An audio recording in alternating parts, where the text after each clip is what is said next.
On a mis une vidéo pour vous montrer mon aire de compostage. Hein. Rien de plus classique. Hein. Vous voyez, c'est ouvert là, fermé là, par des murs, avec des pierres. Et dedans, je mets tous mes déchets végétaux. Alors, vous remarquerez qu'au loin, l'herbe est assez haute, hein, vous voyez, par endroits. Parce que la tonte, le gazon, ça donne un très mauvais compost, ça pourrit. Mais quand on laisse pousser, ça fait plutôt du foin. Et je coupe ça à la déroussailleuse et ça fait un compost très riche, excellent. Et dedans, je mets tout, vous voyez. Je vais vous montrer un peu. Ouais. C'est bien noir, je pioche là-dedans, vous voyez. C'est bien gras. Alors quand vous faites une aire de compostage, surtout vous ne mettez pas de bâche ou de ciment dessous. Il faut que tous les insectes du sol, la vie du sol puisse remonter dans votre compost. Hein. Alors vous allez avoir des remontées d'argile si votre sol est argileux ou quoi, parce que les lombrics ils remontent un peu tout. Et ça fait donc un compost assez dense, idéal pour les agrumes et les avocatiers en pot. Voilà, et vous voyez, là il y a des ambrésias, je sais plus, cette espèce de glaïeul sauvage orange là. Je mets de tout.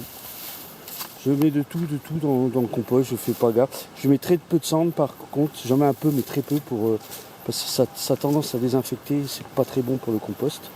On peut mettre autant d'ortie qu'on veut, on peut pisser sur son compost, c'est excellent. Voilà. Donc j'ai pas. Il y en a qui me demandaient des renseignements sur mon compost. Vous voyez, ça donne quelque chose de très gras qui se tient, vous voyez. Alors c'est moins solide que de l'argile ou de la terre de jardin, hein. Ça se défait bien quand même, hein. Mais c'est assez gras. Et ça a quand même une structure, hein. C'est en motte, vous voyez, c'est impeccable.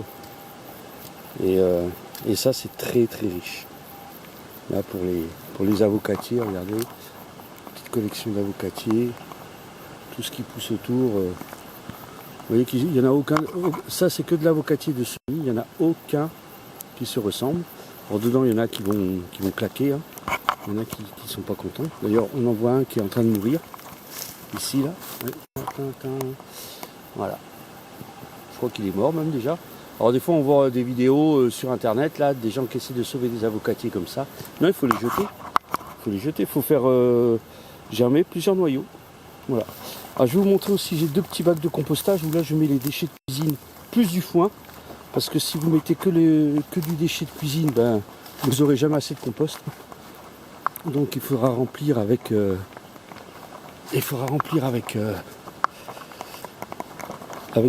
pas mal de foin. Là j'ai un tas de BRF. Le BRF je ne le mets pas dans le compost.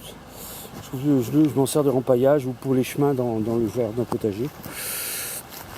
Et là j'ai toujours mes avocatiers les plus vieux là qu'on fleurit cette année. Ils sont toujours bien.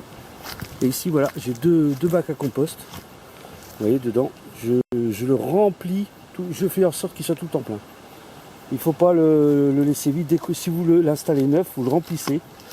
Et il faut tout le temps que ça soit plein. C'est pas avec les déchets de cuisine que vous allez le remplir. Hein. Ou alors il faut, si vous êtes une famille de 200-300 personnes peut-être, mais un bac comme ça, ça se remplit jamais par les déchets ménagers. Voilà. Et donc tout ce compost, ça finit sur les fleurs, les plantes, vous voyez.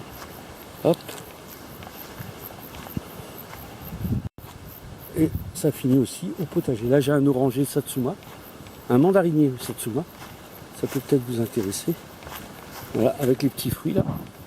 Il y a un petit fruit ici. C'est la première année qu'il va donner quelques fruits. Là, il y a un autre fruit là, ici. Voilà. Alors lui il est en pleine terre. Hein. Ça résiste au gelé, les Satsuma. Ah voici les tomates là. Voilà le potager en gros. Patates, pâtissons, courgettes, haricots verts, les aubergines et les piments qui sont pas très beaux cette année. Et là je mange de la tomate depuis un moment là.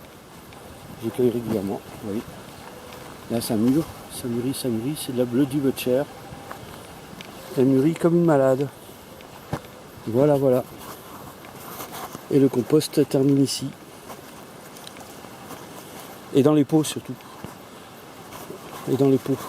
Parce qu'en plus, Ce que vous pouvez faire, c'est du compostage sur place. Comme j'ai trop de foin, j'en mets ici. Et voilà, là je laisse, c'est un peu abandonné ce coin-là. Et quand je vais le découvrir, les bestioles auront travaillé pour moi. La terre, elle sera super belle dessous. J'aurai juste à planter ou à semer. Voilà, Ivalou. Allez, à la prochaine.